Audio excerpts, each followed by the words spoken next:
Are you a professional woman who wants to create passive income streams and financial freedom through real estate investing?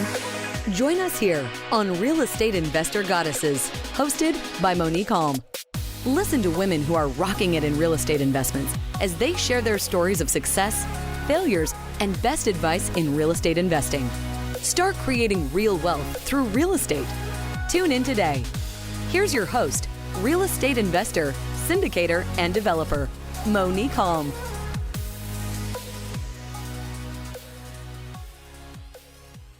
Welcome to the Real Estate Investor Goddesses podcast. I'm Monick Halm, and on this show, I interview amazing, badass women investors, women that are crushing it in the real estate investing space. And I am super excited to have with me today Angelique Sharpe, who I met on a Clubhouse. We were in a room talking about real estate. It was like a real estate investing for women room, and everyone was being invited to talk about all the different ways in which they were investing. And Angelique started sharing about what she was doing, and I reached out to her after, going, I need to have you on this podcast because what you're doing is so cool.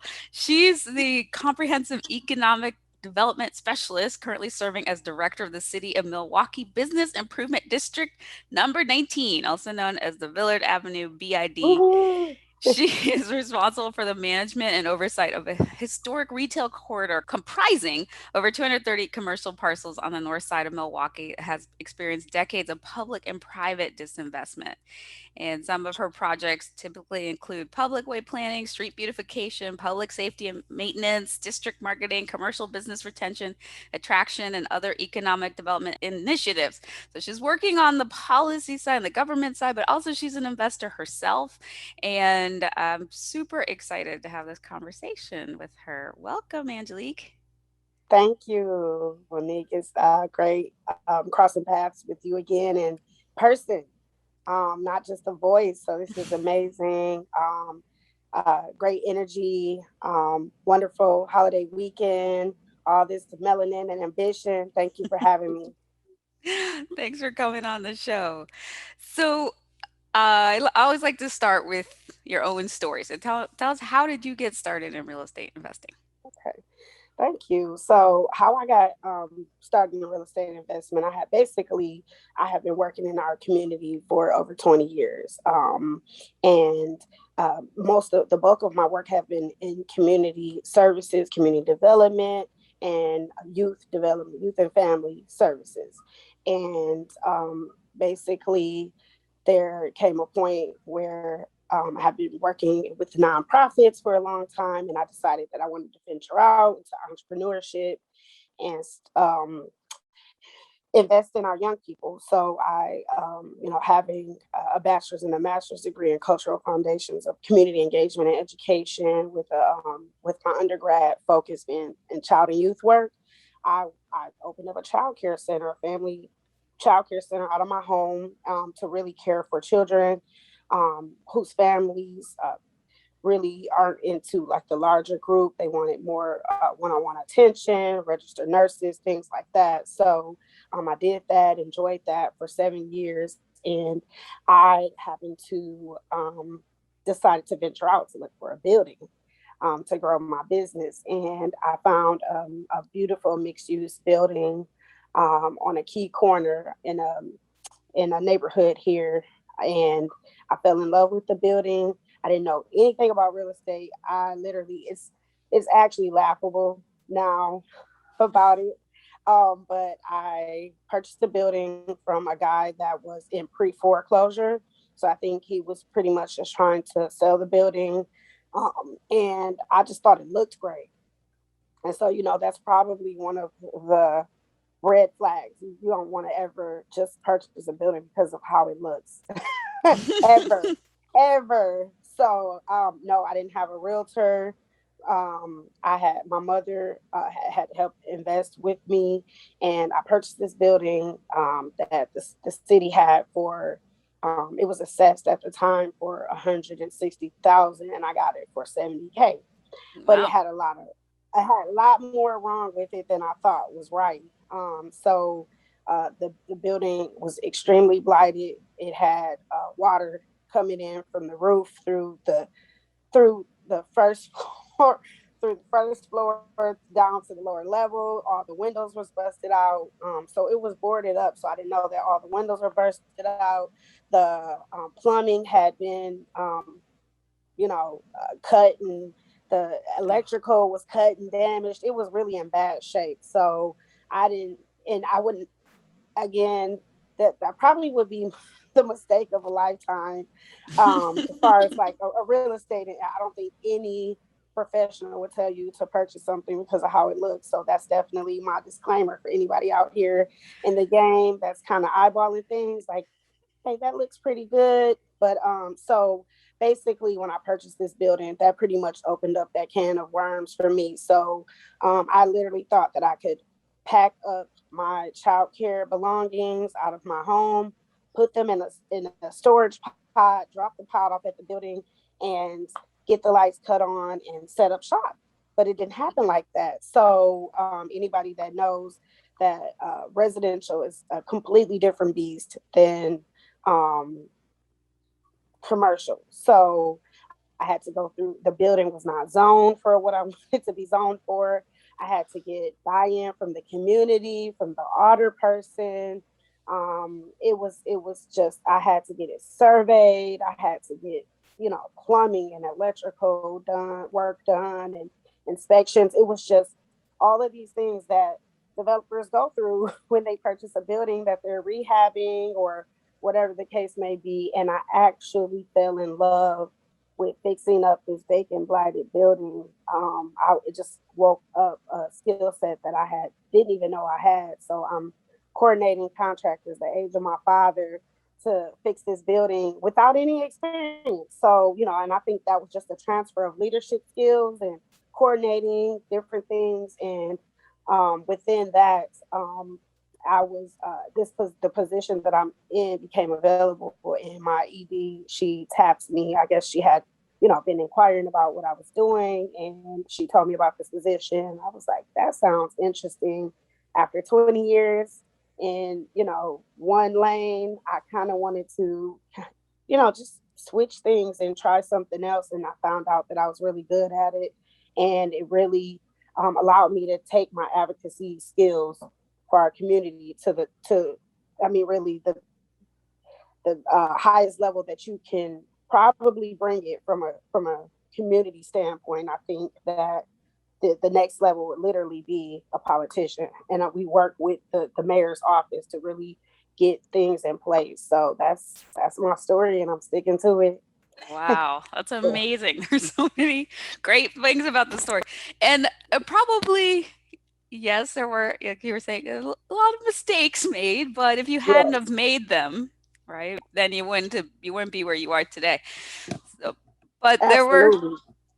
there were definitely some mistakes. So what would you what what would you have done differently if you had to do it again? For Man, those listening, because I can rattle off a yeah, few that I would do differently than you. there's a Well, lot. what would you do differently? Definitely a lot that I would have done differently, but then there's a part of me that appreciate every part of this experience, because when you're now, with me being a business improvement district director, I'm currently managing a corridor. Like you said, there's 230 parcels. Some of them are parcels of land that are owned by companies or individuals. Then there are also um, large corporations, $1 billion corporations. There's, a lot of small mom and pop shops. So you have such a mix, and so one thing I come to the table with is the understanding of what they're dealing with. I literally have experienced everything that a building owner could have experienced in that in 3 years. Um, I was supposed to have, expanded my business, but it actually ended up being a fix and flip in totality. So I did sell the building this November 16th of 2020 for 145,000. So I was happy about just learning like that.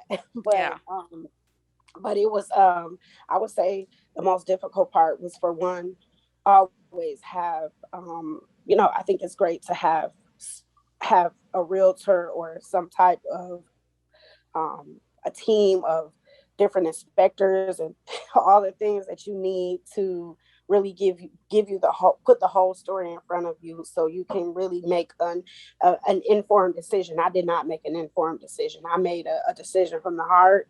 And I think because my heart was in the right place, I feel like the universe, came together to support me to be able to jump over and move over every obstacle or hurdle that was formed against me. Yeah. So not necessarily intentional, but those are just those are the things that have to happen. You have to have plumbing inspections and building inspections and electrical inspections. And I see how important those things were. Yeah. I made mistakes. I was a person who didn't know anything, so I had people in my ear who didn't have experience either, that had just kind of, they didn't have my experience, but they had an experience. So I had people that were saying, "Oh, go get this fixed. You don't have to worry about an inspection later." And then when the inspector showed up, they were like, "Yeah, you're gonna have to tear that apart and start from scratch." And I don't think anybody wants that to happen, but but it was out of love, because I had great inspectors that talked to me and educated me through this process, and they explained to me, "Hey, you said that you wanted to, open up your childcare center here. Why would you have someone install less than plumbing or less than electrical when you have little human bodies, that could be affected by your, lack of care, in your electrical or your plumbing?" And that really opened my eyes. Like, yeah, I'm gonna do this the 100% the right way. Please guide me, educate me, show me how to do this the right way. And so those are some things that I definitely want to share with our community, um, too, because we might not. I know for a fact that it's not about might not, but we had a we didn't get the we are behind as far as like getting a jump start into real estate. There was a point in time where we couldn't even purchase, or we couldn't purchase or land without the slave owner and different. So I think in general our culture is already behind in some aspects. Yeah. And I think just, the word of mouth, some things that have been said aren't entirely accurate. So we want to make sure that the things that we're taught are also met with what are the standards of the industry. What are the rules and regulations of the industry? And then let's match that together and then move forward. So, yeah, I hope that I sort of attempted to answer your question, but I wanted to kind of just really be clear about uh, what I did and how it affected me and how it changed um, my trajectory as far as real estate, investing, and developing. So good. There was one point I think I want to underscore. It is important. Like, we need a team, and it is important to get advice. But it's like, who are you getting advice from, right? Like, it's not, you want to get advice from people who really know what they're doing, and are knowledgeable. Because there are a lot of people that will give you advice, but if they don't know what they're doing, it's not very worthwhile, or it could, it's Absolutely, it's not necessarily the most absolutely. valuable of advice, right? It could steer you in the wrong direction. Absolutely. I mean, that's why we talk to people like you, experienced people, experts, people who are, you know, seasoned professionals. I always look to that no matter what. I mean, it's just like a journeyman. It's very, you're the understudy for the master. If it be a journeyman electrician or a journeyman plumber, then you have the master plumbers and the master electricians, the ones who can actually pull the permits to get things done. I've learned a lot through this process, and it really opened my eyes. And I'm a student myself, so while I'm learning, I'm also being mentored. So it's definitely kind of this interdependent um, human professional relationship as well. Yeah, definitely. We need others to bring us along on this journey. And Yes. I want to talk with you a little bit about what you're doing in Milwaukee, because I love, and with this business improvement district, we were talking a little bit before we started recording about, it's like, what does it mean to gentrify a place, or, improve a community while having the community rise with it, right? So I think a lot Yeah, of areas, places like the neighborhood gets gentrified, it gets it's nicer, but then the people that live there get left behind, or they get kicked, they get what's the word? displaced. They Yeah, get I'm with you. displaced. Yeah, And so what really intrigued me about what you're doing is, how can you, because we want places to be improved, right? So I'm like, I'm yes, not anti absolutely, gentrification. I want nicer like, I want shops and restaurants, and higher property values, and nicer places, and no and less crime, and all of the things. And like, how can we do that while we bring the community up with it, right? So that, like, absolutely. they get to share in the wealth, and they get to own. So how, what are some of the things that you're doing to promote that kind of growth? Absolutely. You hit the nail right on the head. Nobody can argue with the fact that we want to and we need to revitalize. No one can argue about that. The issue is when things are improved, there are, it might be families that work their whole lives that are now retired on fixed incomes. So how does the the development and the revitalization affect them? What things are in place to support them, or what happens with the people who can only afford a certain income level, especially with us having minimum wages aren't equitable or standard everywhere. You might have some entities that said, okay, well, everything has to at least be $15 an hour. Well, the national minimum wage is not $15 an hour. So, so we think about those things, and so that's why you have affordable housing, and you have these low income tax credits, and all these different things. So for me, um, I am trying to revitalize the community, but what we specialize in is community vision design. So we want all of our stakeholders. We want the residents. We want the existing businesses. Not just we're not building just for new businesses to come in. What about the people that have endured, that have Yeah. been here, that already have put 20 years in an investment, or they're solid in it. Now you're um, your concrete, and to try to pack up and move. I mean, it's economic hardships on people. So what we try to do is include our community in visioning. So we want them to be at the table. We want their voices to be heard, and we want to include create strategies that include the community, because what happens in turn is that when we create a strategic plan and we push that plan forward, we're pushing the community's plan. So you don't generally get the same kind of pushback, because you're pushing the community's plan. I'm not pushing my own plan. I don't even the district that I'm revitalizing is not the district that I've been a homeowner in. That's not the business improvement district that my home is in. But Milwaukee is my home. As a city, we all pay taxes here, so we all should be able to move and groove throughout the city and patronize and experience all of our cities. So I see my city as, you know, all of it's mine. All of it's ours. Like, it's not just one area. So, the community visioning design is extremely important. But for example, some of the things that we do is like when I'm, for example, working on economic vitality, in the sense that I'm trying to bring in businesses, or I'm trying to get the existing businesses to scale up. I offer facade grants, safety and security grants, landscaping grants, things like that to get. So as we are building, so if I marry a parcel of land with a developer, so I know something brand new is going to be in the district, and that's going to be, it's going to be a driver to probably raise the taxes. So how can we get our businesses to raise the level of what they're doing as well? so we all can be uniform.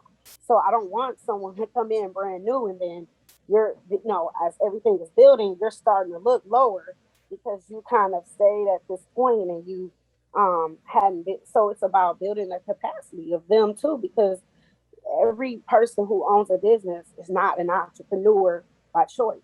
Some people might have inherited the business.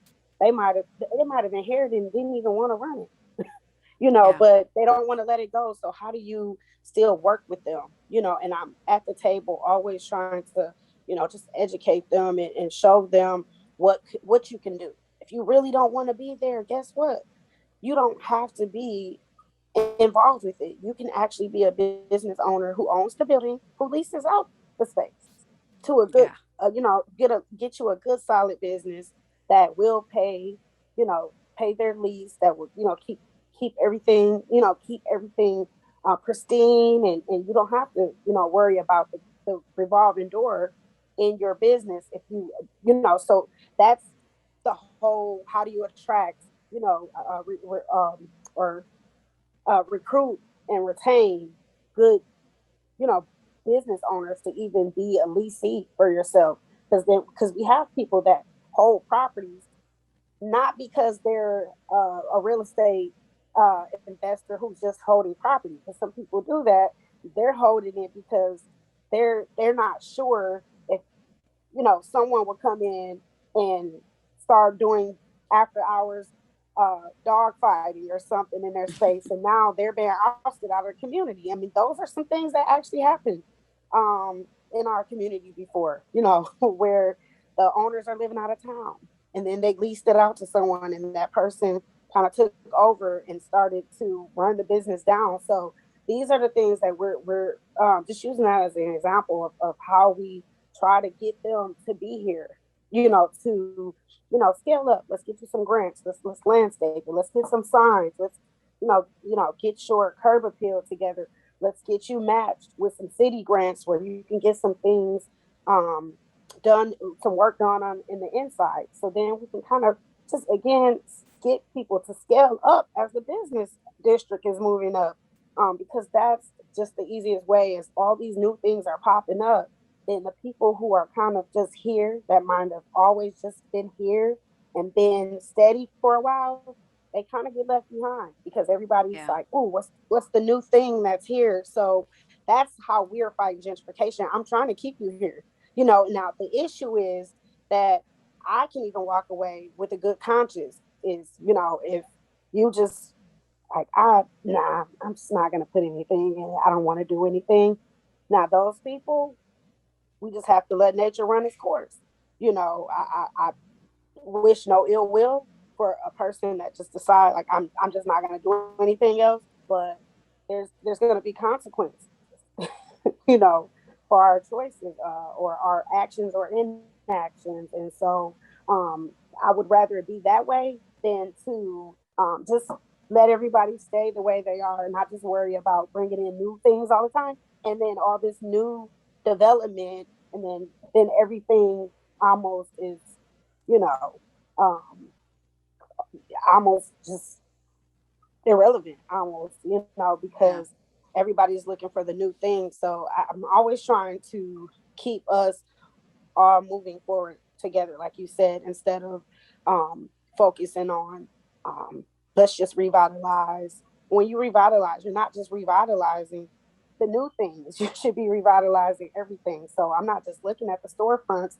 I'm looking at, okay, I'm not going to just advocate for curb bump outs and bike lanes and public art for new things that are coming in. I want to do that for the existing business as well, to continue getting traction, and just having an attractive street um, presence for when if people drive through it and things look great, they want to stop and check things out. And so I'm not just doing one thing at one time. We're doing events, activating the street. If you get people to the street, they'll start looking around and seeing what's going on. So there's a lot of moving parts, but it's definitely worth it in the end, because I feel like we'll be greater together instead of, again, focusing on one part. I feel like our community already has suffered. We've been at basically the end of, you know, as a city, every year we pay our taxes at the end of the year, and then it goes to the city, and then the city decides, what's going to happen, where and where it's going to happen. And for me, where I come in is that um, I'm the advocate that, okay, we paid our taxes. Um, what are you going to do over here? You know, and that's my job. If there's no one to do that, then you're pretty much at the whatever your municipality or whatever your city, whatever they're planning, have whatever their projects are. So, and that's what's been happening to us is that we've been building up our downtown. It's amazing. The Bucks out here, the Brewers. We have all these amazing things happening on our lakefront and our downtown, and then the predominantly Black areas have been still being taxed every year, but then poor infrastructure, no priority on investments, and that's where advocacy comes in, and that's my job. Love it.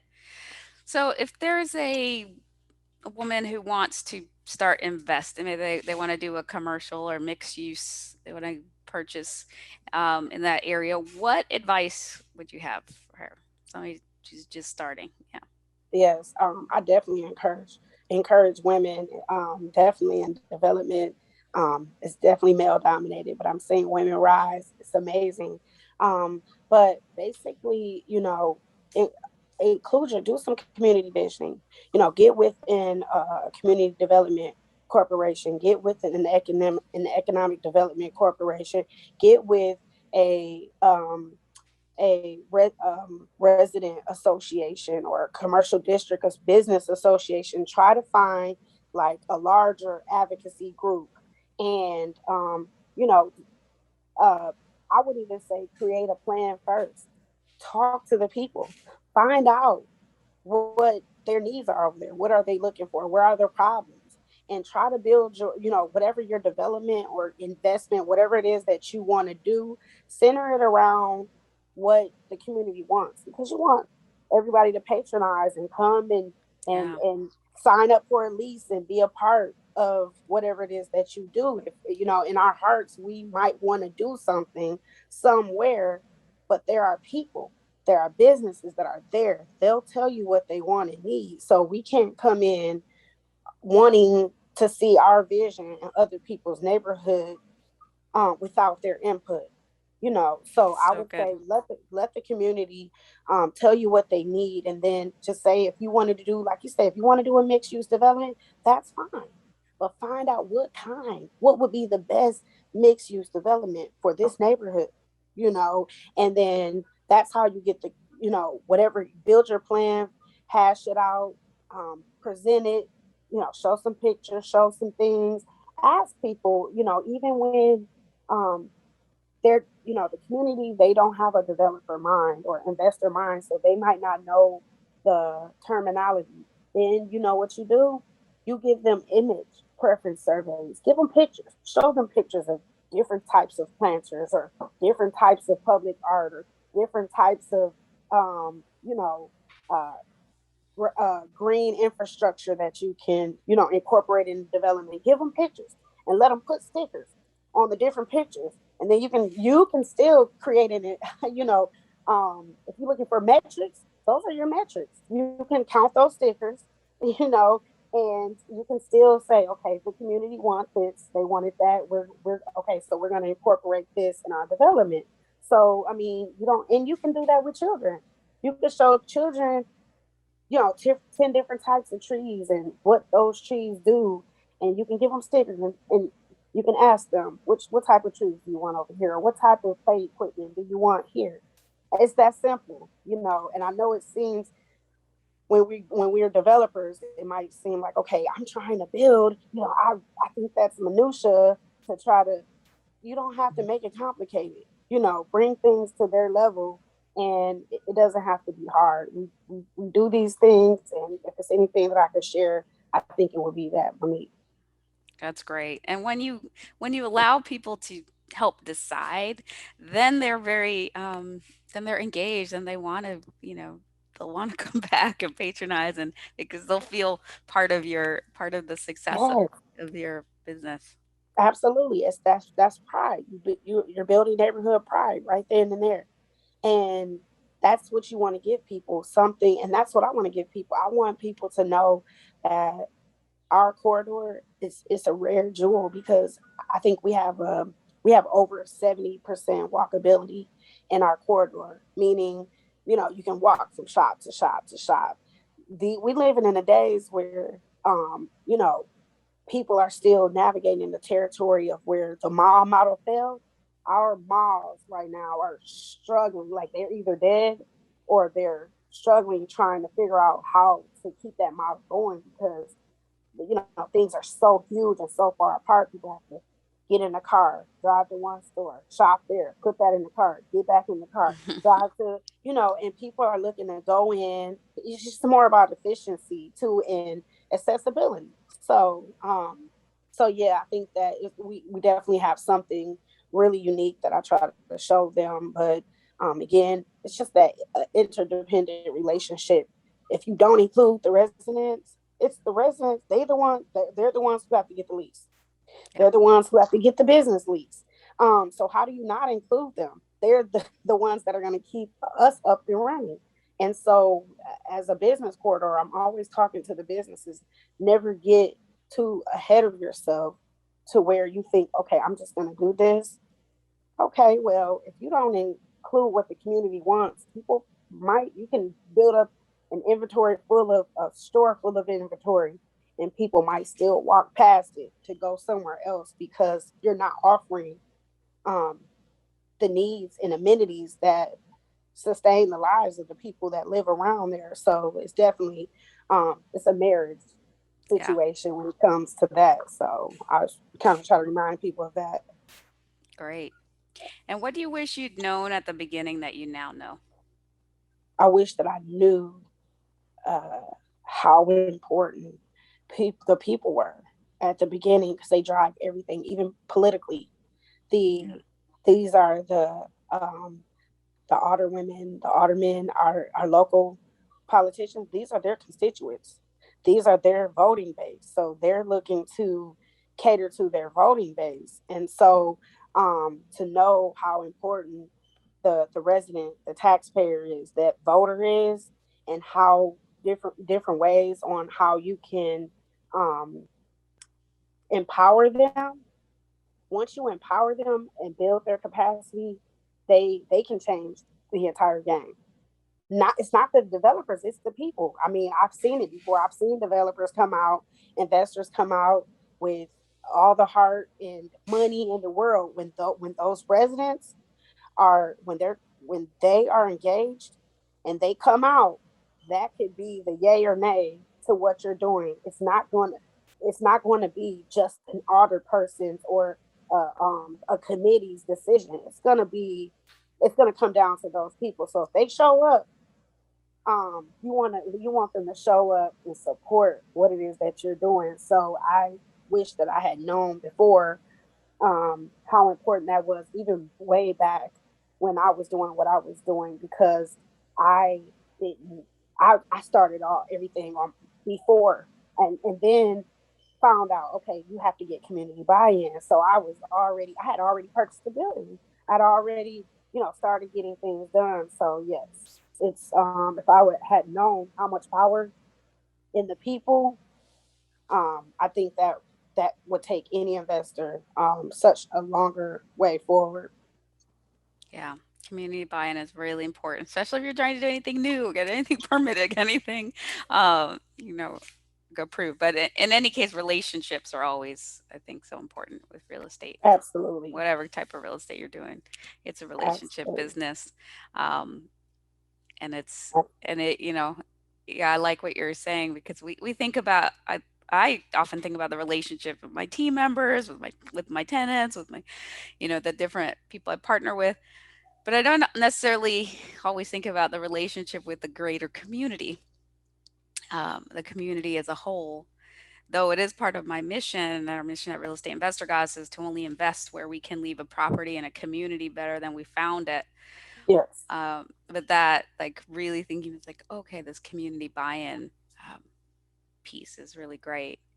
And that's the only thing that I try to bring to that's to me like what I've noticed is like almost that missing jewel of a piece that would take an investor or a real estate developer to the next level is Yeah, because they don't always teach that. They teach you how to do this, or what, how to crunch the numbers, how to get the credits, how to site control. They teach you all of those things when you're developing or anything like that, but they don't really talk about the greater community. The community is bigger than that one development, and that can be a problem, yeah, for an investor. Is that, what if you just focused on want your development, and it has 30 units, but then you have a town of 100,000 people that have a problem with that.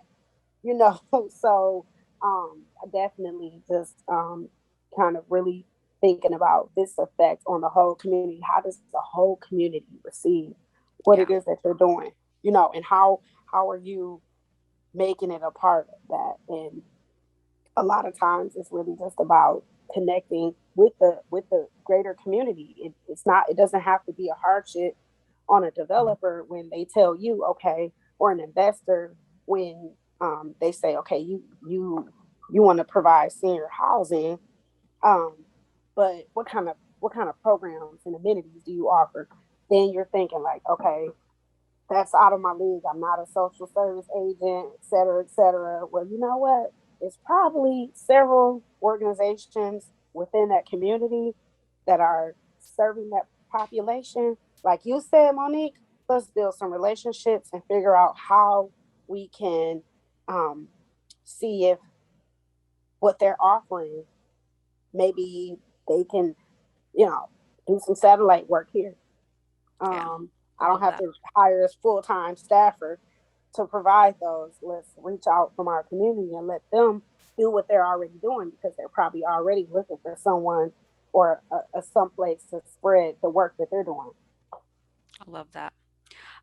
Well, before we get into our famed end of show trinity, which is our brag, a gratitude, and a desire, what is the best place or best way for people to connect with you to find out more about what you do? Yes, I would say social media, um, be it Facebook, website. So www.villardave.com. That's VILLARDAVE.com, and you'll see like my website of pretty much all of the work that I do. But I also do consulting to be able to help people, because a lot of people want me to support them in their projects when I'm off work. And so that's where Lady Inc. Ventures comes in, and that's just LADYINC Ventures. And you can find me on Instagram, Twitter, and Facebook. So I love to help people really achieve whatever it is that they're doing, um, in the community, be it entrepreneurship, development, all of those things. All right. Awesome. Now, time for our Trinity. So, what is, which is a brag, a gratitude, and a desire? What is one thing you are celebrating now? What is your brag? Uh, so my brag is that um, last June 2020, we made Milwaukee history, being the city's first virtual charrette. So we did basically, we honed in on specific properties to reimagine. And we Mhm. worked with 5 different architectural companies, and we started out in person, and then the pandemic came, and they just sat me down and said, "Hey, what do you want to do? We don't know what's going to go on with this pandemic thing. Do you want to put it on hold, or do you want to pivot online and see?" And I said, "Hey, I think this is ample time, perfect opportunity for us to pivot online. There's work to do, and time to do it." If we wait, then we would have been a year and a half out. Right now, where things are just opening back up, starting back up. So Yeah. I'm so happy that we were able to really create an amazing renderings and plans of our district. And one thing I've noticed is that if you don't have plans, you can't go out there and advocate for resources, because if you go out there and ask for resources without a plan, that's the first thing that they're going to ask you is where are your plans? So um, we are the city of Milwaukee's 13th charrette, but the first virtual one. So we're on the history book. So that's my brag. Well bragged. And what is one thing you're grateful for? I'm grateful for our community. I have to. I'm grateful for the people, the all of the people. So the investors. I'm grateful for the investors. I'm grateful for our business owners, entrepreneurs that's willing to take their dream, their resources, and put it out here and give it a chance in our community. I'm appreciative of the families that live over there, that patronize, that help keep us going. I appreciate our our people at the mayor's level that are invested, as far as who actually care about what our public infrastructure look like, who care about what our you know dumping in in our neighborhood, the people that actually care about investing, um or being able to make land available to developers and investors. So our community is definitely pretty dope over here. Beautiful. And last but not least, what is one desire? One desire. Um, my desire is just really to see an equitable distribution of resources in our city. It's still not equitable. We have a lot of issues with that in our city, and I would like for them to understand that there is no honor, zero. There is no honor in uh, building up one community, you know, at the expense of of letting another one, um, you know, basically, um, just kind of go down. I guess that's probably the nicest word that I can give it, but it's really no honor in that. I would rather see all of us move forward together a little bit at a time than for one area to build up and just be affluent and amazing while another neighborhood didn't get any resources for that to happen. I'd like to see Mm. So shall your desire be, or so much better than you can imagine? that. Is that Mm. a question? I'm sorry. Did I No, miss I that? said Oh, that's how I oh, always respond. So for every oh. desire, I say, so shall your desire be, or so much better than you can imagine. I receive that. Thank you. I agree with you, and I hope that that same thing for you, Monique. Thank you for giving a platform and a voice to those of us that are out here, sometimes doing the thankless, um, overworked and underpaid work sometimes. It's not about that for me. Ultimately, it's about um, just, in, I think all of us should just be able to enjoy the same quality of life and this, Yeah. have the same amenities at our fingertips. Love it. Well, thank you so much, Angelique, for coming on and sharing what you're doing. And y'all, you can connect with her and see what she's doing with the Business Improvement District at villardav.com. Connect with her. If you are doing a similar project, you'd love some consulting work, go to ladyinkventures.com for that, and we'll have the links in the show notes. You can connect with me at reigoddesses.com to get connected to find out about our education programs, our investment opportunities, our investor club, and to connect to our amazing community of women investors from all over the world. And definitely subscribe to the podcast, like it, and come back next time for another Real Estate Investor Gossip podcast interview. Bye bye.